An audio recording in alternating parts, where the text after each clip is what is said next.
Welcome back. ಶುಭೋದಯ super fast ಅಲ್ಲಿ ಇನ್ನುಳಿದ ಪ್ರಮುಖ ಸುದ್ದಿಯನ್ನು ಒಂದೊಂದಾಗಿ ನೋಡ್ತಾ ಹೋಗೋಣ. ಚರಂಡಿ ಶುಚಿಗೊಳಿಸದ ಹಿನ್ನೆಲೆ ಪಿಡಿಒ ಕಚೇರಿಯಲ್ಲಿ ಚರಂಡಿ ಹೂಳು ಸುರಿದು ಪ್ರತಿಭಟನೆ ನಡೆಸಿರುವ ಘಟನೆ ದಾವಣಗೆರೆ ಜಿಲ್ಲೆ ಜಗಳೂರು ತಾಲೂಕಿನ ದಿದ್ದಿಗಿ ಗ್ರಾಮದಲ್ಲಿ ನಡೆದಿದೆ. 4-5 ತಿಂಗಳು ಕಳೆದರೂ ಗ್ರಾಮದ ಚರಂಡಿಯನ್ನೇ ಶುಚಿಗೊಳಿಸಿರಲಿಲ್ಲ. ಹಲವು ಬಾರಿ ಮನವಿ ಮಾಡಿದರೂ ಅಧಿಕಾರಿಗಳು ಇದರ ಬಗ್ಗೆ ತಲೆನೇ ಕೆಡಿಸಿಕೊಂಡಿರಲಿಲ್ಲ. ಇದರಿಂದ ರೊಚ್ಚಿಗೆದ್ದ ಗ್ರಾಮಸ್ಥರು ಪಿಡಿಒ ಬಸವರಾಜಪ್ಪ ಕಚೇರಿಗೆ ತೆರಳಿ ಚರಂಡಿ ಹೂಳು ಸುರಿದು ಪ್ರತಿಭಟನೆ ಮಾಡಿದ್ದಾರೆ. ಸುಮಾರು ಒಂದು 2-3 ತಿಂಗಳಿಂದ ಕೂಡ ನಾವು ಚರಂಡಿ ಕ್ಲೀನ್ ಮಾಡಿರಿ ಅಂತ ಹೇಳ್ತಾ ಇದ್ವಿ. ಅದಾಗಲಿಲ್ಲ. ಕೊನೆಗೆ ನಮ್ಮ ದಿದ್ದಿ ಗ್ರಾಮದಲ್ಲಿ ಹೆಚ್ಚಿಗೆ ಕಮ್ಯುನಿಟಿ ಲಿಂಗಾಯತರಿಂದ ಇವತ್ತೊಂದು ಹಬ್ಬ ಇತ್ತು, ಇವತ್ತು ನಿನ್ನೆ ನಾಳೆ. ಈ ಹಬ್ಬದ ಪ್ರಯುಕ್ತನಾದ್ರು ಕೂಡ ಮುಂಚಿತವಾಗಿ ಚರಂಡಿ ಕ್ಲೀನ್ ಮಾಡಿರಿ ಅಂತ ಹೇಳಿದ್ರು ಕೂಡ ಮಾಡಿರಲಿಲ್ಲ. ಸುಮಾರು ಮೆಸೇಜಸ್ಸು, ಅವರಿಗೆ ಲೆಟ್ರ್ ಕೂಡ ಕೊಟ್ಟಿದ್ದಾಗಿತ್ತು. ಇದೆಲ್ಲದೂ ಕೂಡ ಮಾಡಿದ ನಂತರ ಕೂಡ ನಾನು ಸ್ಪಂದಿಸಿಲ್ಲ. ಅಟ್ಲೀಸ್ಟ್ ಅವರಿಗೆ ಫೋನಿಗಾರ ಸಿಗ್ತಾರಂದ್ರೂ ಕೂಡ ಫೋನ್ ಸಿಗ್ತಾ ಇರಲಿಲ್ಲ. ಈ ವಿಷಯನ ಇಒಗೂ, ಜಗಳೂರು ತಾಲೂಕಿನ ಇಒಗೂ ಮತ್ತು CS ಕೂಡ ಲೆಟ್ರು ಸಮೇತ PDO ಕುರಿತು ನಾವು ಬರೆದಿದ್ದೀವಿ. ಇದಕ್ಕೆ ಯಾವುದಕ್ಕೂ ಕೂಡ ಚಾಮರಾಜನಗರ ಜಿಲ್ಲೆ ಮಲೈ ಮಹದೇಶ್ವರ ವನ್ಯಧಾನದ ಕಾಡಂಚಿನಲ್ಲಿ ಕಾಡು ಪ್ರಾಣಿಗಳ ಹಾವಳಿ ಹೆಚ್ಚಾಗಿದೆ. ಕಾಡು ಪ್ರಾಣಿಗಳ ದಾಳಿಯಿಂದ ಬೆಳೆ ಕೈ ಸೇರದೆ ರೈತರು ಬೇಸತ್ತು ಹೋಗಿದ್ದಾರೆ. PG ಪಾಳ್ಯ ವಲಯದಲ್ಲಿ ಸುಮಾರು 3 ಕಿಲೋಮೀಟರ್ ಉದ್ದಕ್ಕೂ ಆನೆ ಕಂದಕವಾಗಲಿ, ಸೋಲಾರ್ ತಂತಿ ಬೇಲಿ ಇಲ್ಲದೆ ಕಾಡಾನೆ ಹಾಗೂ ಕಾಡು ಹಂದಿಗಳು ಜಮೀನುಗಳಿಗೆ ಲಗ್ಗೆ ಇಟ್ಟು ಬೆಳೆಯನ್ನ ಹಾಳು ಮಾಡ್ತಾ ಇರುವಂಥದ್ದು. ಅದರಲ್ಲೂ ಕಾಡು ಹಂದಿಗಳ ಹಾವಳಿ ವಿಪರೀತವಾಗಿದ್ದು, ಕಾಡು ಹಂದಿಗಳಿಂದ ಬೆಳೆ ಹಾಳಾದರೆ ಅರಣ್ಯ ಇಲಾಖೆ ಯಾವುದೇ ಪರಿಹಾರ ನೀಡ್ತಾ ಇಲ್ಲ ಅಂತ ರೈತರು ಆರೋಪವನ್ನು ಮಾಡಿದ್ದಾರೆ. ರಾಜ್ಯದ 17 ಜಿಲ್ಲೆಗಳ ತೆಂಗು ಬೆಳೆಗಾರರಿಗೆ ಸಂಕಷ್ಟ ಹೆಚ್ಚಾಗಿದೆ. ಕೊಬ್ಬರಿಗೆ ಬೆಂಬಲ ಕೊಡುವಂತೆ ಆ ಒಂದು ಬೆಲೆ ನೀಡಬೇಕು ಅಂತ ಹೇಳಿ ಮೊನ್ನೆಯಿಂದ ತುಮಕೂರು ಜಿಲ್ಲಾಧಿಕಾರಿ ಕಚೇರಿ ಎದುರು ರೈತರು ಅಹೋರಾತ್ರಿ ಧರಣಿ ಮಾಡ್ತಿದ್ದಾರೆ. ಧರಣಿ ಮಾಡದಿರುವಂತಹ ಸಂದರ್ಭದಲ್ಲಿ ಅವರು ಕೇಳ್ತಾ ಇರೋದಿಷ್ಟೇ, ಕನಿಷ್ಠ ಬೆಂಬಲ ಬೆಲೆಯನ್ನ ಕೊಡಿ. ಕ್ವಿಂಟಾಲ್ಗೆ 12,000 ರೂಪಾಯಿ ಹಾಗೂ ಕ್ವಿಂಟಾಲ್ ಕೊಬ್ಬರಿಗೆ 18,000 ರೂಪಾಯಿ ಕೊಡಿ ಅಂತ ಹೇಳಿ ರೈತರು ಒತ್ತಾಯವನ್ನ ಮಾಡ್ತಿದ್ದಾರೆ.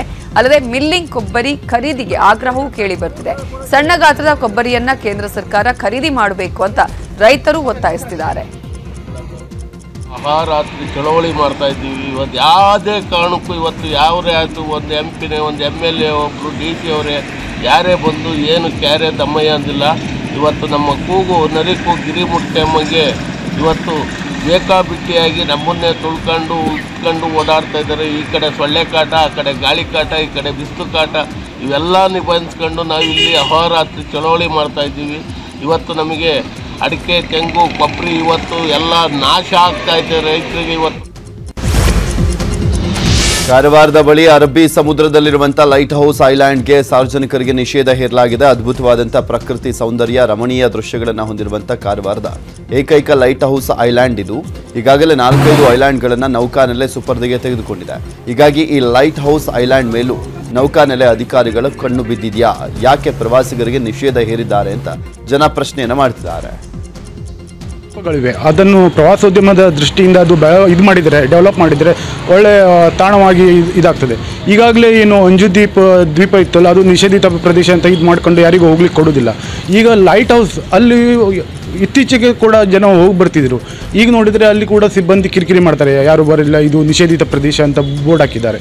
ಈ ರೀತಿ ಅದು ಮಾಡಿದರೆ ಅದು ನೌಕಾನೆಲೆಯವರು ಅವರು ತಮ್ಮ ಸುಪೂರ್ತಿಗೆ ತಗೊಳ್ಳಿಕ್ಕೆ ಪ್ರಯತ್ನ ಮಾಡ್ತಾರೋ ಏನು ಅನ್ನುವ ಸಂಶಯ ಬರ್ತಾ ಇದೆ. ಈ ರೀತಿ ಹಿಂಬದಿ ತಿರುವು ಪಡೆದುಕೊಳ್ಳುವಾಗ ಮರಕ್ಕೆ ಡಿಕ್ಕಿ ಹೊಡೆದಿದೆ ಲಾರಿ. ಕೋಲಾರ ನಗರದ RTO ಕಚೇರಿ ಎದುರು ಸಿಮೆಂಟ್ ತುಂಬಿದ ಲಾರಿ ಚಾಲಕನ ಅಚಾತುರ್ಯದಿಂದ ವಾಪಸ್ ಮುಂದಕ್ಕೆ ಚಲಿಸಲಾಗದೆ ಲಾರಿ ಸಿಕ್ಕಾಕೊಂಡಿದೆ. ರಸ್ತೆ ಮಧ್ಯೆ ಲಾರಿ ನಿಂತ ಪರಿಣಾಮ ಕೋಲಾರ ಬಂಗಾರಪೇಟೆ ರಸ್ತೆಯಲ್ಲಿ ಸಂಚರಿಸುವ ವಾಹನ ಸವಾರರು ಪರದಾಡಿದರು. ಟ್ರಾಫಿಕ್ ಜಾಮ್ ನಿಭಾಯಿಸಲು ರಸ್ತೆಯಲ್ಲಿ ನಿಂತು ದಟ್ಟಣೆ ನಿರ್ವಹಿಸಿದ್ದಾರೆ ಸ್ಥಳೀಯರು. ಪರಾರಿಯಾಗಿದ್ದಂಥ ಕೈದಿ ಮತ್ತೆ ಪೊಲೀಸರ ಬಲೆಗೆ ಬಿದ್ದಂಥ ಘಟನೆ ಬೆಳಗಾವಿಯಲ್ಲಿ ನಡೆದಿದೆ. ಕೇವಲ 6 ಗಂಟೆಯಲ್ಲಿ ಹಿಂಡಾಲಗ ಜೈಲಿನ ಕೈದಿ ಸೆರೆ ಸಿಕ್ಕಿದ್ದಾನೆ. ಬೆಳಗಾವಿ ತಾಲೂಕಿನ ಹಿರೇಬಾಗೇವಾಡಿ ಪೊಲೀಸರು ಅರೆಸ್ಟ್ ಮಾಡಿದ್ದಾರೆ.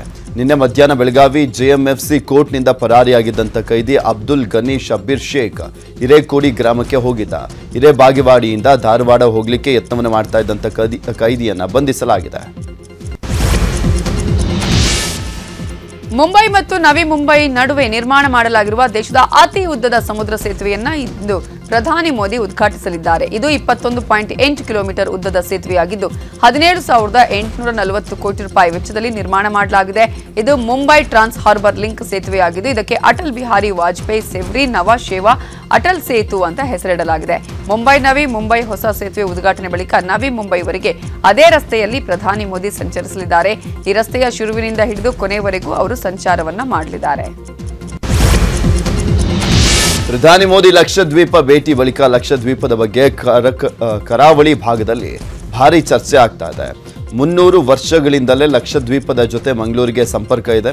ಇಡೀ ವಿಶ್ವದಲ್ಲೇ ಲಕ್ಷದ್ವೀಪದ ಜೊತೆ ಸಂಪರ್ಕ ಇರೋದು ಕೇರಳದ ಕೊಚ್ಚಿ ಮತ್ತು ಮಂಗಳೂರಿಗೆ ಮಾತ್ರ. ಮಂಗಳೂರಿನಿಂದ 356 ಕಿಲೋಮೀಟರ್ ದೂರದಲ್ಲಿರುವಂತಹ ಲಕ್ಷದ್ವೀಪಕ್ಕೆ ಮಂಗಳೂರಿನಿಂದ ಇನ್ನಷ್ಟು ಸಂಪರ್ಕ ವ್ಯವಸ್ಥೆ ಮಾಡಬೇಕು ಎಂಬ ಆಗ್ರಹ ಕೇಳಿಬಂದಿದೆ.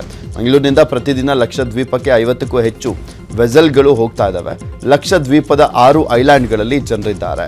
3 ಐಲ್ಯಾಂಡ್ಗಳ ಅಭಿವೃದ್ಧಿಗೆ ಟೆಂಡರ್ ಆಗಿದೆ. ಲಕ್ಷದ್ವೀಪ ಅಭಿವೃದ್ಧಿ ಆದರೆ ಮಂಗಳೂರಿನ ಪ್ರವಾಸೋದ್ಯಮಕ್ಕೂ ಕೂಡ ಬೂಸ್ಟ್ ಸಿಗುತ್ತೆ ಅಂತಾರೆ ಕರಾವಳಿಯ ಜನರು. ಲಕ್ಷದ್ವೀಪ ಪ್ರವಾಸಕ್ಕಿರುವಂತಹ ನಿರ್ಬಂಧಗಳನ್ನು ಸಡಿಲ ಮಾಡಬೇಕು ಅಂತ ಆಗ್ರಹಿಸಿದ್ದಾರೆ.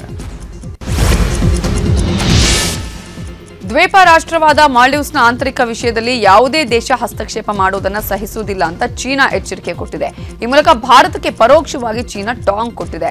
ಮಾಲ್ಡೀವ್ಸ್ನಲ್ಲಿನ ಭಾರತದ ಸೇನಾ ನೆಲೆ ತೆರವು ಹಾಗೂ ಪ್ರವಾಸದ ಕುರಿತು ಭಾರತ ಮತ್ತು ಮಾಲ್ಡೀವ್ಸ್ ನಡುವೆ ಬಿಕ್ಕಟ್ಟು ತಲೆದೋರಿರುವ ನಡುವೆಯೇ ಚೀನಾ ಈ ಎಚ್ಚರಿಕೆಯನ್ನ ಕೊಟ್ಟಿದೆ. ಪ್ರಧಾನಿ ನರೇಂದ್ರ ಮೋದಿ ಲಕ್ಷದ್ವೀಪಕ್ಕೆ ಪ್ರವಾಸಕ್ಕೆ ಹೋಗಿ ಸ್ಪಾರ್ಕ್ಲಿಂಗ್ ಮಾಡಿ ಬಂದ ಬಳಿಕ ಪ್ರವಾಸಿಗರ ಸಂಖ್ಯೆ ಹೆಚ್ಚಳವಾಗಿದೆ. 100 ಸಂಖ್ಯೆಯಲ್ಲಿ ಲಕ್ಷದ್ವೀಪದ ಲೈಟ್ ಹೌಸ್ ಸೇರಿದಂತೆ ಬೀಚ್ಗಳಲ್ಲಿ ಪ್ರವಾಸಿಗರ ಸಂಖ್ಯೆ ಹೆಚ್ಚಳವಾಗಿದೆ.